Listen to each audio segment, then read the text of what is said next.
Ce programme est financé par les amis et partenaires du ministère de Joyce Meyer. Dieu vous a choisi pour que vous lui apparteniez. Il vous a choisi. Vous êtes choisi. Vous êtes précieux. Dieu vous aime. Ne pensez pas à toutes les personnes qui ne vous aiment pas. Dieu vous aime. Et s'il vous aime, alors vous n'avez pas à avoir peur.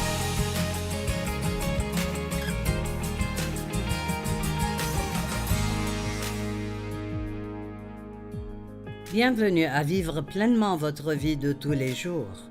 Et je crois vraiment que plus vous connaissez la parole de Dieu, plus vous pourrez vivre pleinement votre vie. Aujourd'hui, je veux vous parler des pensées puissantes. Vous pourriez penser, qu'est-ce qu'une pensée puissante? Eh bien, c'est une pensée qui ajoutera de la puissance à votre vie, au lieu de penser à quelque chose qui diminuera la puissance ou volera la puissance dans votre vie. En d'autres termes, si vous avez une pensée positive, cela ajoutera de la puissance à votre vie.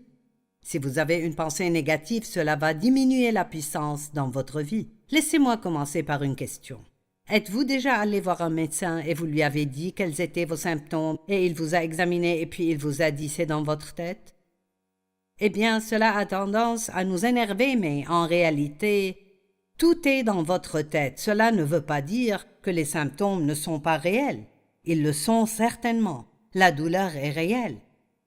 Mais 87% de nos problèmes physiques viennent de notre façon de penser.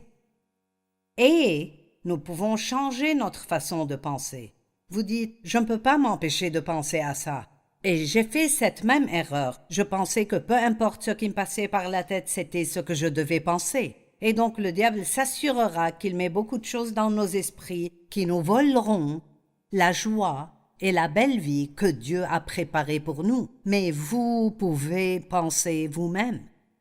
Le Saint-Esprit commencera à tourner votre attention sur le fait que vous pensez à de mauvaises choses. Et vous pouvez rejeter cette pensée et choisir une autre pensée à laquelle penser. Or, Proverbe 23:7 dit « Car il est comme les pensées de son âme ». Donc, si vous pensez à de bonnes choses, votre vie sera belle. Si vous pensez à de mauvaises choses, elle sera mauvaise. Nous devenons ce que nous pensons. La réflexion nous prépare à l'action. Ce que nous pensons devient nos paroles. Ce que nous pensons affecte nos émotions. Ça affecte nos relations avec les gens. En réalité, ce que nous pensons, surtout si c'est quelque chose auquel nous pensons souvent, ça va affecter nos vies. Alors, que pensez-vous habituellement? Croyez-vous au meilleur des gens? Ou êtes-vous méfiant et votre esprit va toujours vers ce qui est négatif? Croyez-vous que vous pouvez faire tout ce que vous devez faire? Ou êtes-vous une personne qui dit toujours « je ne peux pas faire ça, c'est trop dur, c'est trop difficile ». Eh bien, si vous dites de mauvaises choses, vous pouvez les changer. Oui, j'ai dit vous pouvez les changer. C'est incroyable la puissance que possède notre esprit. Vous pouvez vous asseoir et penser à quelqu'un qui vous a vraiment blessé et qui vous a traité injustement. Et vous pouvez y penser un petit moment, peut-être 5 minutes, et très vite, vous allez vous énerver. Mais vous pouvez penser, j'ai choisi de pardonner à cette personne parce que c'est ce que Dieu me dit de faire. Et j'ai choisi de croire le meilleur. Je crois qu'elle n'avait pas l'intention de me faire du mal. Et vous resterez calme et paisible. Alors, pourquoi ne pas faire ce qui rendra votre vie meilleure, plus puissante, que de faire ce qui va vous vider de votre puissance et vous garder faible, épuisé et même malade? De toute votre pensée tendez, Colossiens 3, de toute votre pensée tendez vers les réalités d'en haut. Cela signifie de bonnes choses, des choses positives, des choses divines, des choses supérieures, et non vers celles qui appartiennent à la terre. Nous avons un merveilleux privilège. Nous pouvons apprendre à penser comme Dieu pense. Et vous apprenez à le faire en étudiant sa parole. Sa parole est vraiment sa pensée. Et la Bible dit même que Dieu est un Dieu qui appelle à l'existence ce qui n'existe pas comme si elles existaient déjà. Donc, ce qui est merveilleux, c'est que si la Bible vous promet quelque chose, vous pouvez commencer à le revendiquer verbalement et à déclarer que vous l'avez avant de l'avoir. Et ces paroles se propagent réellement dans l'atmosphère et aident à faire venir les choses du domaine spirituel dans ce domaine naturel où vous vivez. Maintenant, je sais que certains d'entre vous pensent « Madame, tu es cinglée. » Eh bien, ça marche. Je le fais depuis des années et ça marche. Et je suis sûre d'une chose, si vous ne voulez rien croire d'autre de ce que je dis, tout ce que vous avez à faire est de ne penser qu'à des pensées négatives toute une journée pour voir comment vous vous sentirez, et de prendre une journée à ne penser qu'à des pensées positives et voir comment vous vous sentirez. Alors là, vous saurez que ce que je dis est vrai. Philippiens 4:8 nous dit des choses auxquelles penser. Pensez à ces choses. Tout ce qui est vertueux, tout ce qui mérite louange, tout ce qui est honorable, tout ce qui est vrai, noble, juste, pur, digne d'amour ou d'approbation. Et la liste s'allonge et cela veut dire penser à toutes les bonnes choses. Mais vous savez quoi? Nous pouvons le faire. Parce que Dieu ne nous dit jamais de faire quelque chose que nous ne pouvons pas faire. Je répète, Dieu ne nous dit jamais de faire quelque chose que nous ne pouvons pas faire. Cela m'a beaucoup aidé quand j'ai finalement réalisé cela, parce que souvent nous pensons « je ne peux pas faire ça ». Eh bien, si Dieu vous a dit de le faire, vous pouvez le faire. Vous pouvez le faire par sa grâce, avec son aide, avec sa puissance. Ainsi, chaque fois que vous devez faire quelque chose, vous devriez toujours demander à Dieu « aide-moi ». Je sais que je peux faire tout ce que tu me dis de faire, mais je ne peux pas le faire sans toi. Romains 12 dit « Ne prenez pas comme modèle le monde actuel. En d'autres termes, ne pensez pas comme le monde pense, mais soyez transformés ou complètement changés par le renouvellement de votre intelligence. Nous renouvelons notre esprit où nous apprenons à mieux penser et à penser correctement grâce à l'étude de la parole de Dieu. Et vous pouvez étudier la parole. N'utilisez pas l'excuse « je ne comprends pas la Bible ». Il y a trop de choses aujourd'hui qui vous aideraient à comprendre la Bible pour utiliser cette excuse. Nous avons beaucoup d'études bibliques gratuites en ligne qui vous aideraient à comprendre la parole de Dieu.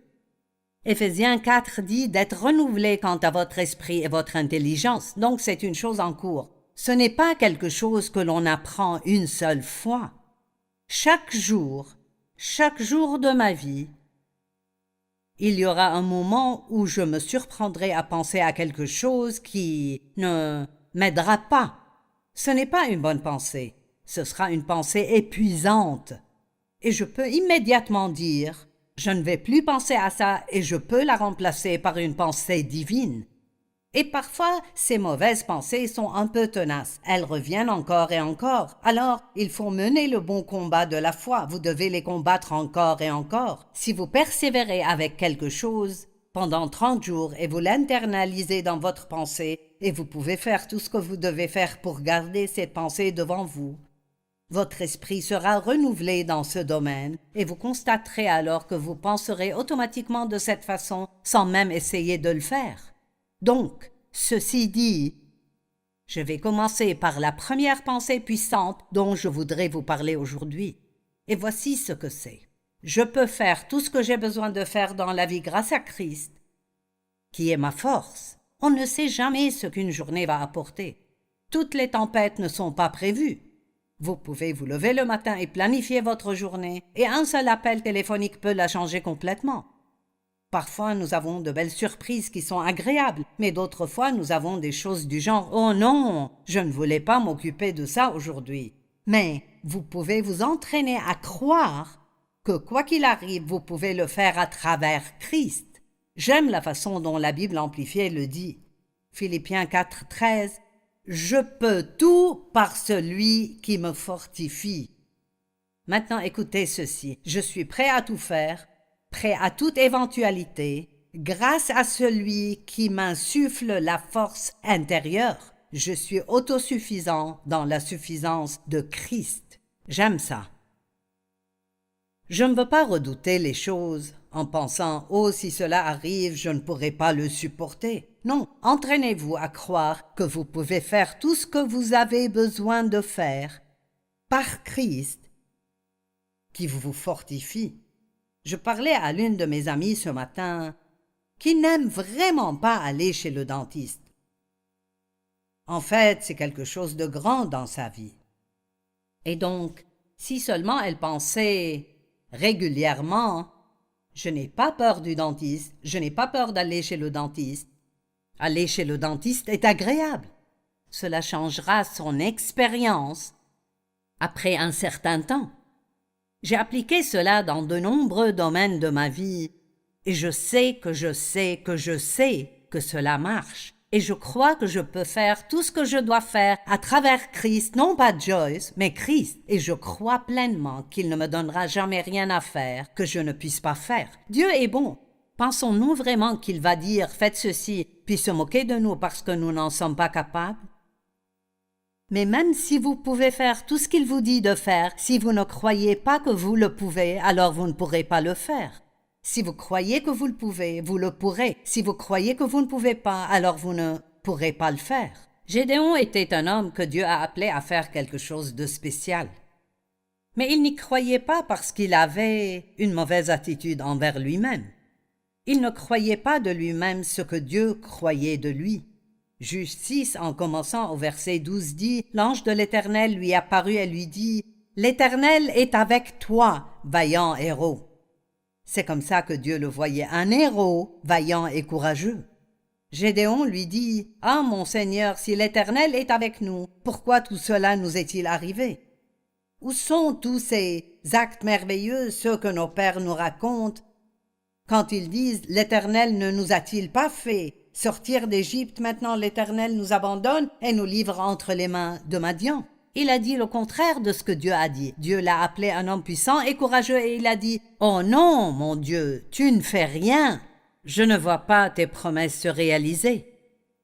Je n'ai pas vraiment ressenti ta présence depuis longtemps. » Eh bien, il regardait tout d'une manière naturelle, plutôt que de regarder dans l'esprit. Et s'il ressentait cela de lui-même, je peux vous garantir que cela sortait de sa bouche depuis longtemps.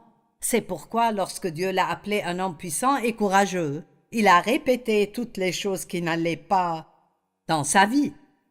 Gédéon lui dit « Ah, mon Seigneur, si l'Éternel est avec nous, pourquoi tout cela nous est-il arrivé? Dieu, si tu es réel, pourquoi ceci est arrivé? Dieu, si tu m'aimes vraiment, pourquoi ceci est arrivé? » Eh bien, si Dieu était réel, alors cela n'arriverait pas. Eh bien, dans l'économie de Dieu, nous n'attendons pas de voir une manifestation pour ensuite y croire. Nous croyons d'abord dans notre cœur, nous croyons pleinement et de tout notre cœur que Dieu est bon et qu'il est digne de confiance et qu'il est fidèle et que ce qu'il dit se réalisera. Peut-être que ce n'est pas encore arrivé, mais le moment viendra, mais il faut y croire. Je réalise cela de plus en plus, que peu importe ce que Dieu veut faire pour vous, peu importe ce qu'il veut faire pour moi, si je n'y crois pas, alors je le perdrai. Et si vous n'y croyez pas, vous le perdrez. Dieu a un bon plan pour votre vie. Peut-être que tout ce que vous avez eu dans le passé, c'est un problème après l'autre. Mais si c'est le cas et vous ne comprenez pas ce que j'enseigne aujourd'hui, vous passerez votre vie à attendre que le prochain problème survienne. Et vous dites tout le temps « tout ce que j'ai, c'est des problèmes. Tout ce que j'ai, c'est des problèmes. Une chose après l'autre, des problèmes. » Eh bien, ne dites plus ça. Dites chaque jour « quelque chose de bien va m'arriver aujourd'hui. Dieu a un bon plan pour ma vie. Et quelque chose de bien va m'arriver. Ma vie va être bonne. » Ce que je vous dis est la vérité, et je peux vous le montrer dans les Écritures, et vous vous sentirez tellement mieux. Votre joie augmentera, votre paix augmentera, et les gens apprécieront beaucoup plus d'être avec vous si vous dites de bonnes choses que si vous dites toujours de mauvaises choses. Eh bien, finalement, Gédéon a mis Dieu à l'épreuve, et il lui a demandé des signes pour lui confirmer qu'il voulait vraiment qu'il fasse ça. Et Dieu l'a fait. Il lui a donné un signe, puis Gédéon a voulu un autre signe. Et Dieu a eu la bonté de lui donner un autre signe. Et je ne vais pas lire toute l'histoire parce que j'essaie juste de faire passer un message ici. Le fait est qu'il a finalement fait un pas dans la foi et il a fait ce que Dieu lui a dit de faire. Et bien sûr, ça a marché. Dieu est fidèle et vrai, et ce qu'il dit marche toujours. Il y a un autre exemple dans Nombre 13, et je vais juste vous raconter l'histoire. Les Israélites parcouraient le désert depuis 40 ans et Dieu leur parlait de la terre promise, une terre appelée Canaan, qui était pleine de bonnes choses. Et quand ils se sont approchés de la frontière, Dieu a ordonné à Moïse d'envoyer 12 hommes pour explorer le pays, pour voir s'il était effectivement bon comme il l'avait dit. Maintenant, Dieu savait déjà qu'il était bon, et il aurait préféré ne pas avoir à prouver ses paroles auprès des gens. Et je pense que Moïse lui faisait déjà confiance et savait qu'elle était bonne. Mais il fallait que certains voient pour croire. Et donc, ils ont envoyé 12 hommes. Et quand ils sont revenus, ils ont dit « Oui, les fruits sont abondants, c'est un bon pays ». En fait, ils en ont pris une grappe de raisin si abondante qu'ils ont dû la mettre sur un poteau et 2 hommes la portaient sur leurs épaules. C'est une grosse grappe de raisin. Et ainsi,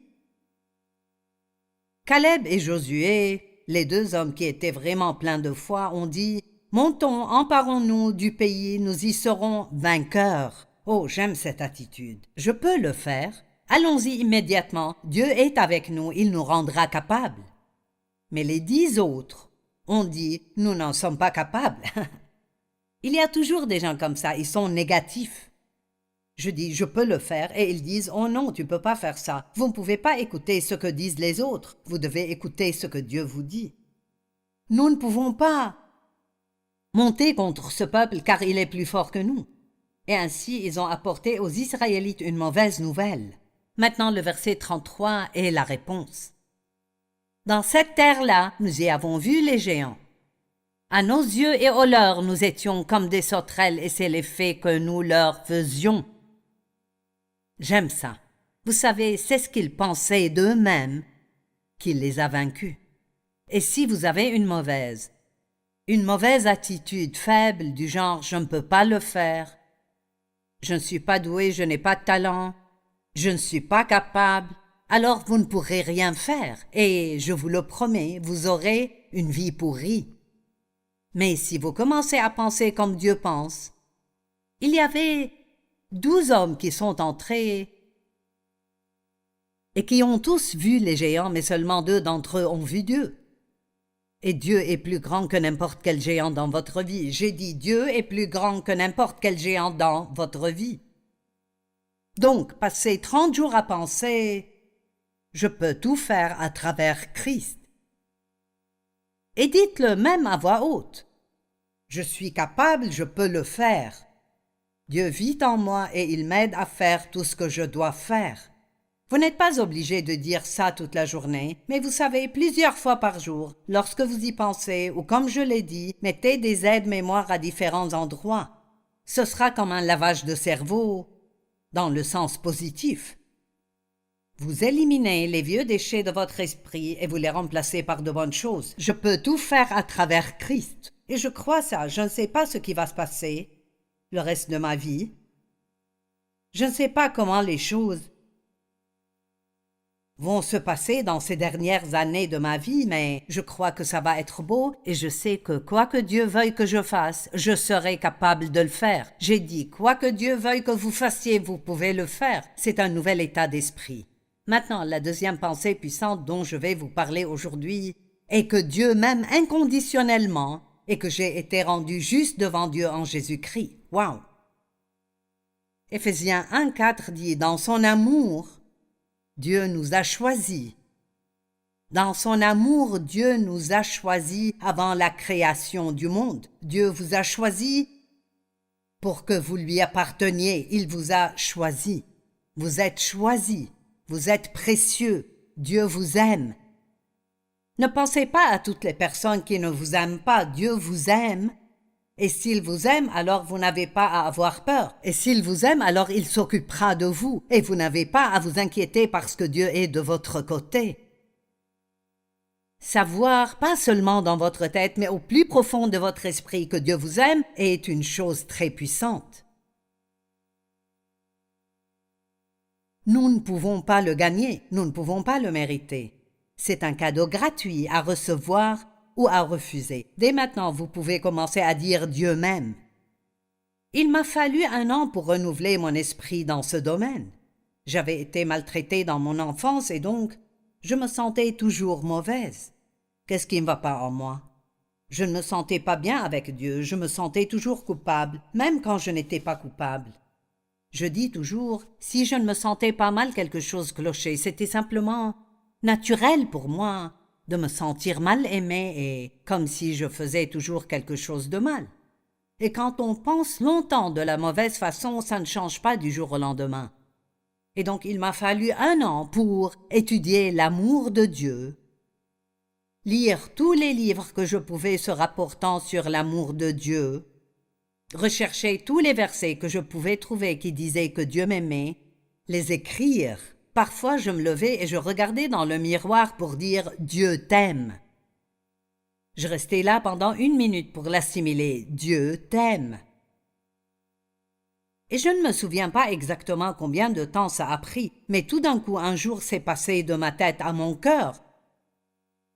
Et personne ne me convaincra jamais que Dieu ne m'aime pas. Peu importe ce qui arrive dans ma vie, je sais que Dieu m'aime.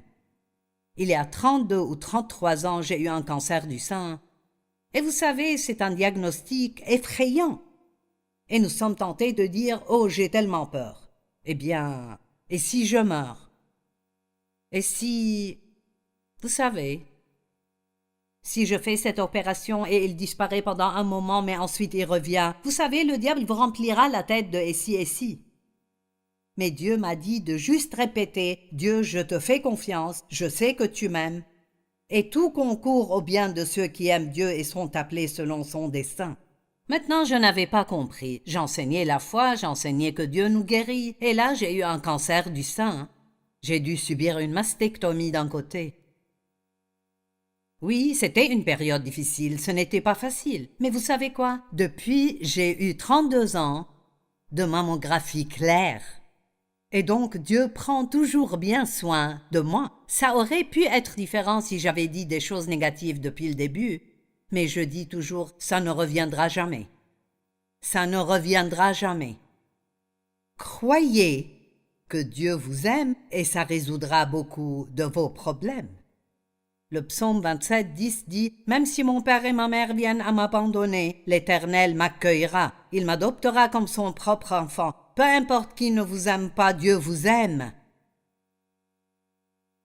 Et il vous aime inconditionnellement. Permettez-vous de croire que Dieu vous aime.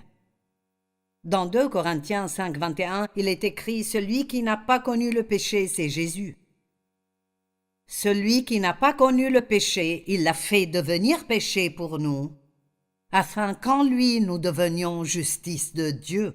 Comme c'est merveilleux de croire que Dieu n'est pas en colère contre vous. Que lorsque vous péchez, vous pouvez demander à Dieu de vous pardonner et il vous pardonnera instantanément. Il enlèvera vos péchés aussi loin que l'est de l'ouest, il n'y pensera plus. Dieu vous aime. Et à chaque fois que vous faites quelque chose de mal, tout ce que vous avez à faire est de le confesser à Dieu. Dites-lui que vous êtes désolé, si vous l'êtes vraiment comme il se doit. Et il s'en occupe. Vous n'êtes pas obligé de passer les 25 jours suivants à être malheureux. Prenez cette pensée et pensez-y pendant les 30 prochains jours et méditez là-dessus. Méditer signifie revoir cette chose encore et encore. Pourquoi ne pas vous endormir la nuit en pensant « Dieu m'aime et ses anges sont ici et veillent sur moi pendant que je dors ». Parfois j'aime m'allonger dans mon lit et penser à ce que serait le paradis. Est-ce que Dieu enverra un ange me prendre? Est-ce que Jésus va venir lui-même? Je ne sais pas, mais j'ai hâte d'y aller. Je n'ai pas peur de la mort. J'attends avec impatience ce qui se passera lorsque cette vie sera terminée.